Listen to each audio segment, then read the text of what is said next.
Hello everyone! Welcome back to my YouTube channel, Batas with Attorney Claire Castro. Mga Claire, may nagpasa lang sa akin to ng post na to. So let us see kasi kung publicly available ang data na to, at mache-check naman, di pag-usapan natin mga Claire. Okay? So, sabi nila, may mga taong nakalagay sa Cabral files na patay na. Or hindi na sila miyembro ng Kongreso, something like that. So let us see, babasahin ko lang ito mga Klira, baka naman nabasa nyo na rin to. So, disclaimer to mga Klira, disclaimer to. Kasi, nakita ko lang to sa post, so aralin lang natin, at baka naman merong basehan. Okay? May basehan. Share ko lang. Oops. Share natin. Ito mga Klira. Ito ay galing kay 333. The dead does not file budget requests. How Leandro Levistes evidence buried itself. Sino ba to? Anyway, politicallabandera.com. Okay to tingnan natin pinost, nakapost lang naman to. Mirasol Toots Panotes died on April 29, 2022. Tingnan natin Marites Panotes died on April.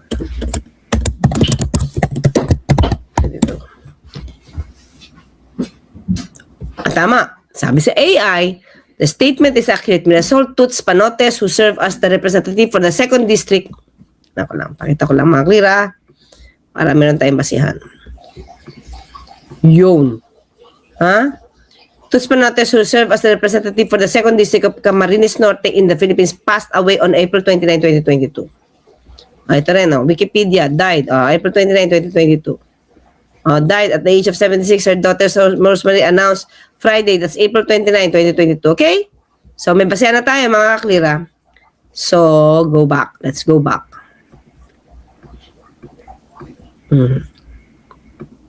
Yeah. Ay, ba't ito? Wrong. Saan yan? Yan. So, Mirasol Toots Panotes died on April 29, 2022, but according to Leandro Levistes' so-called Cabral files, she requested 6,804,016 in the 2025 national budget from her grave. Diba? The single fact should have ended this story immediately. Instead, it became the opening act of the 3-month performance in which impossibilities were waved around as proof. Basic chronology was treated as optional, and documents listing dead individuals as active budget proponents were marketed as the smoking gun of the Philippine corruption. Diba? So, paano ito ma-authenticate ni Sec Vince? The single fact should have ended. Okay, this is not okay. This is about arithmetic, dates, and a stubborn reality that dead people do not file budget requests. Tama, patay na And once you accept that, everything else, Leandro Levistes claims, collapses with it. So paano to? Diba?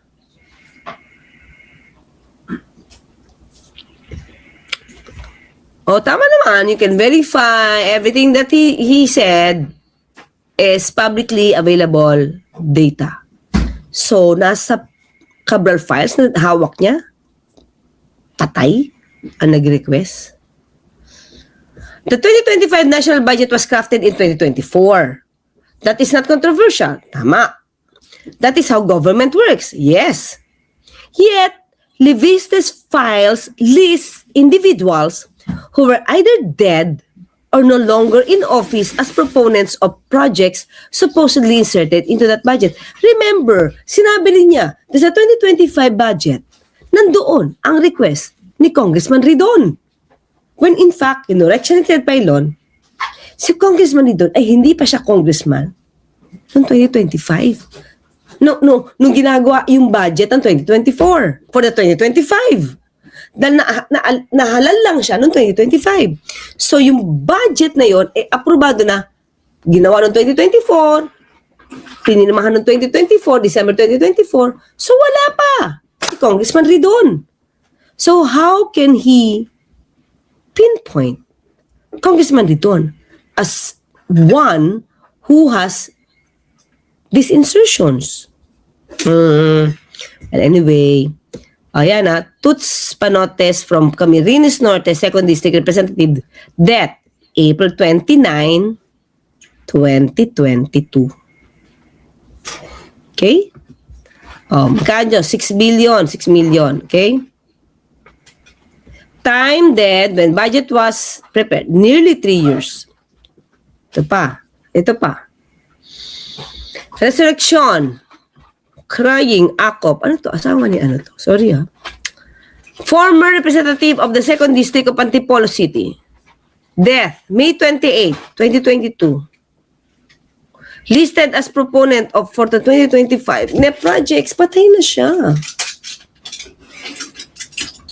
These are not clerical typos. They are not spelling errors.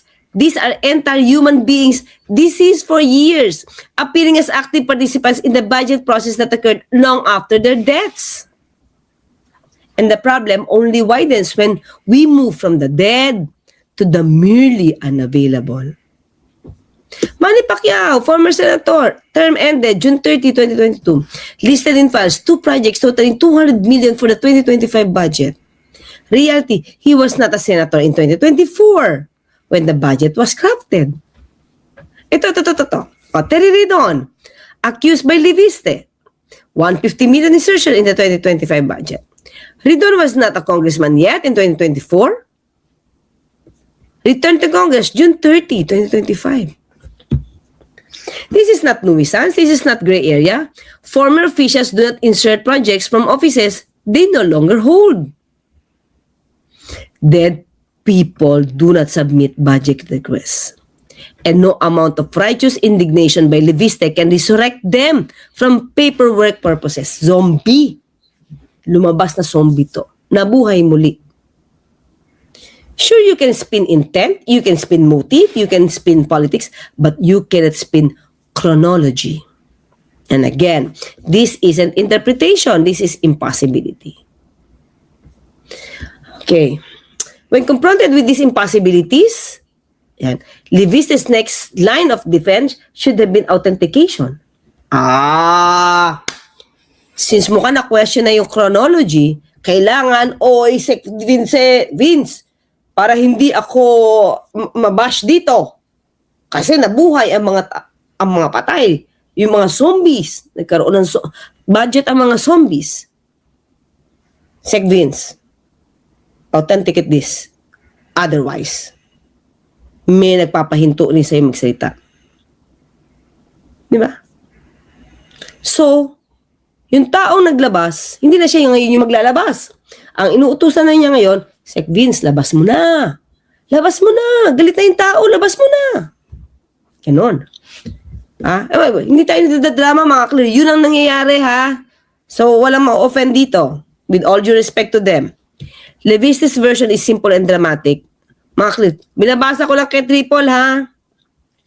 On September 4, 2025, he claims former DPWH Undersecretary Catalina Cabral gave him the files with the authorization of...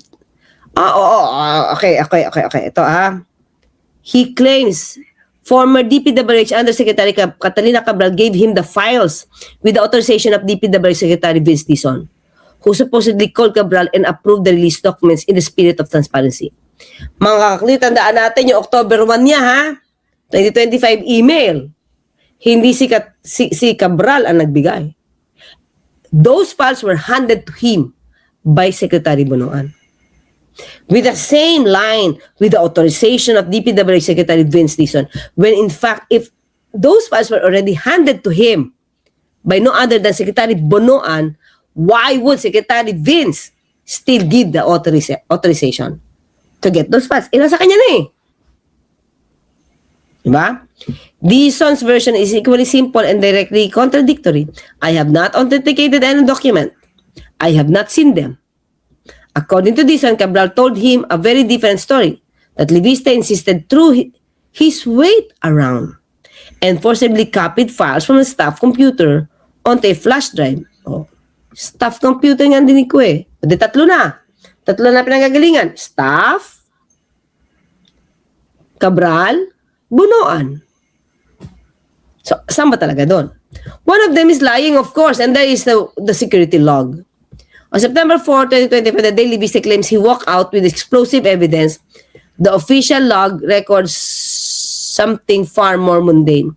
6 baskets of pizza delivered to the DPW Central Office, 5th floor. The security log meticulously notes the food.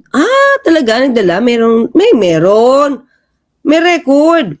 It records that Leviste carried only 3 to 4 pieces of paper from the programming office.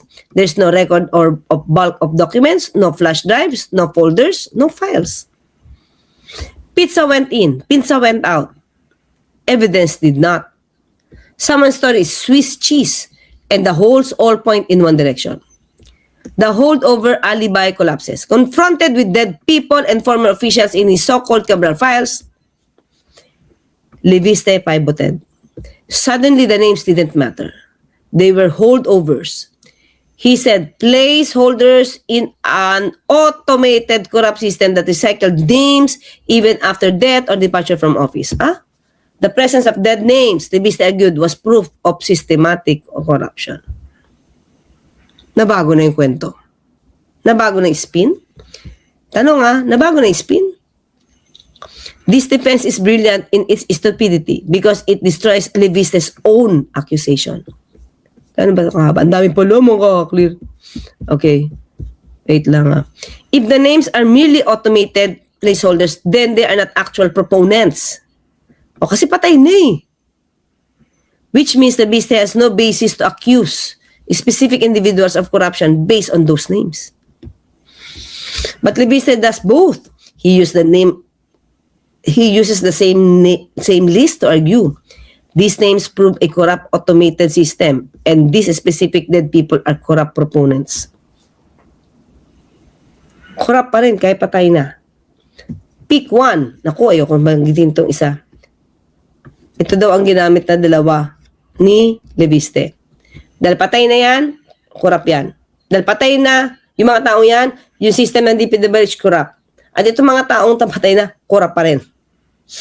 Either names represent real human action, in which case dead people filing budget requests is fatal to authenticity. Tama, di ba? Paano ma-authenticate yan kung patay na yung iba?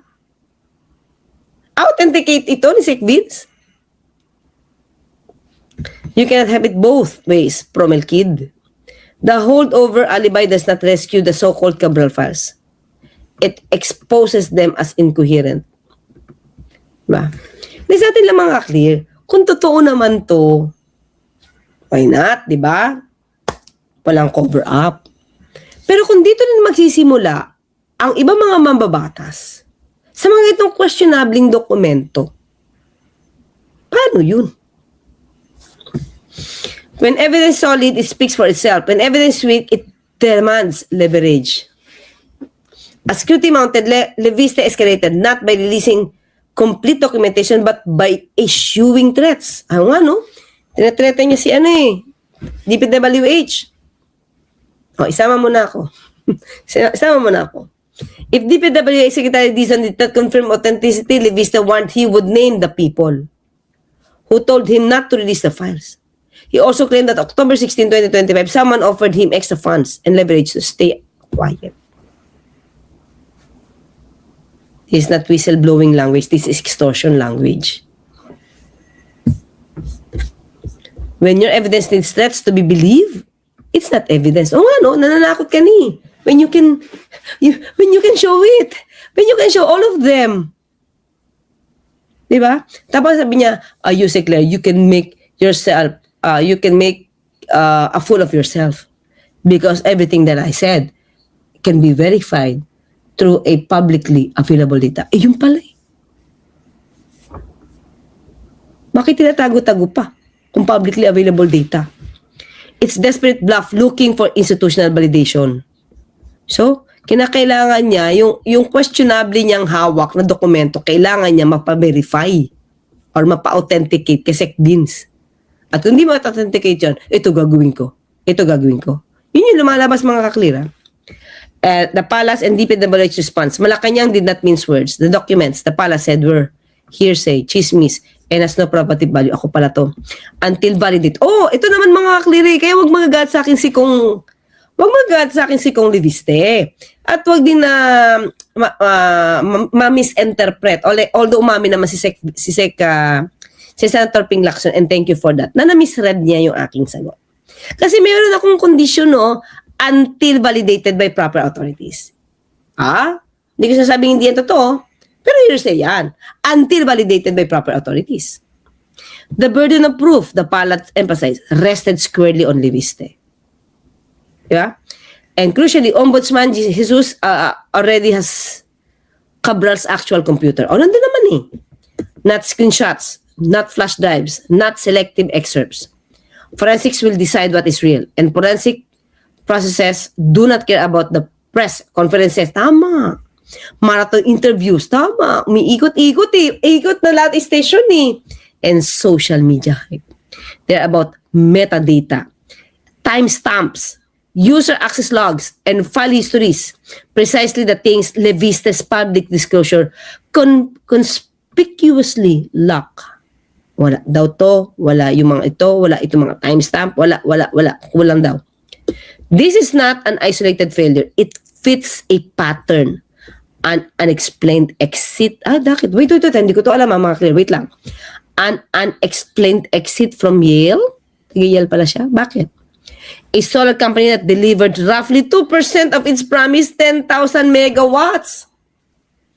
Oy, nako, mukha mayroong ma-open. Mga ka-clear. Kasi, nako, DOE, dapat natin malaman kung may utang ba to sa DOE. Tingnan natin. Baka may record ng pagkakautang. Itong kanyang solar company. Ito yung ni Duterte, mga clear eh. Nag-grant ng franchise eh. On the solar. Wait lang Wait ako. Binanggit ko sa inyo to. Tapos ngayon marami na rin nagbabanggit. Ito Ito yun Binanggit ko na sa inyo to. Kaya hindi ko masabing wala siyang utang na loob kay Digong, kay dating Pangulo Duterte. Duterte Oki's franchise of solar power firm owned by Loren Legarda's son. Happy, syempre.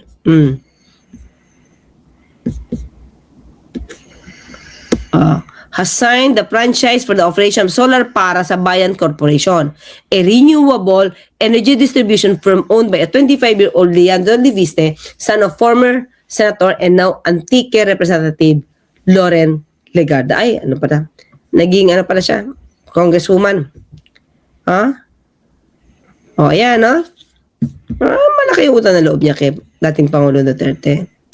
So na tayo? Ay, nasa na yun? Wait, nawala ako. Yan. Pero, may problema pala yung solar power niya. 2% lang. A 34 billion payout via corporate exit. Binenta niya? 34 billion. A house bill largely copied from his mother's prior work. Plagiarized. Tanong naman niya yun. Hindi naman siya didimandar na niya. Accusations against Terry Ridon that collapse under basic chronology and now files that listed people as budget proponents. Every supposed smoking gun dissolves under inspection. What remains is not a crusade but a failing brand strategy.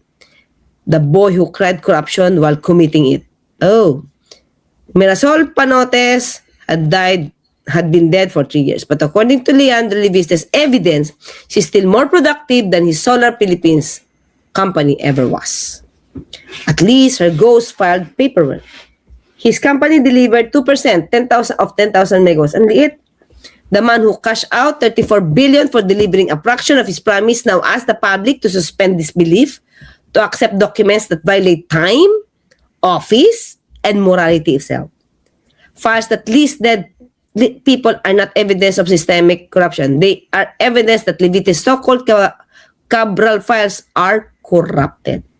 Whether fabricated, altered, incompetently compiled, or cynically weaponized, they are legally worthless now. And so is Levites' anti-corruption crusade built upon them. The dead don't file budget requests, but they do have a way of exposing the living. Especially those like Leandro Leviste who make dramatic performance for proof and cringy narratives for truth. Okay, mga clear?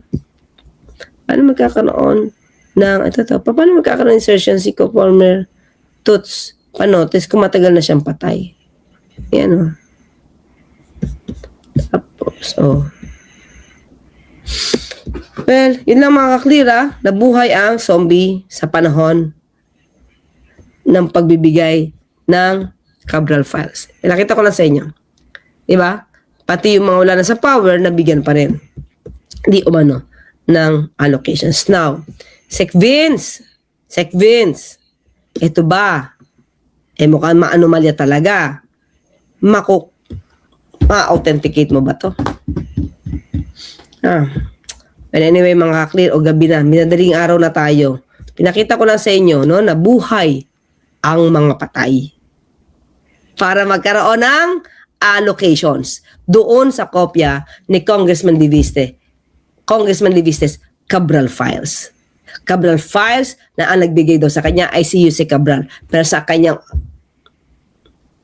October 1, 2025 na email, ang nagbigay naman daw sa kanya ay si Secretary Bonoan. Ano ba to? Parang name drop. Diba? Parang name drop lang. Mahirap yun. Diba? So how can you prove now the integrity of that kung mismong source hindi mo masabi kung sino? Si Jose Cabral ba? O si Secretary Bonoan? Yung mga bago dito mga clean, nakita natin ang letter niya. Ang email niya. Ang nagbigay daw sa kanya ng dokumento ay si Secretary Bonoan. Okay?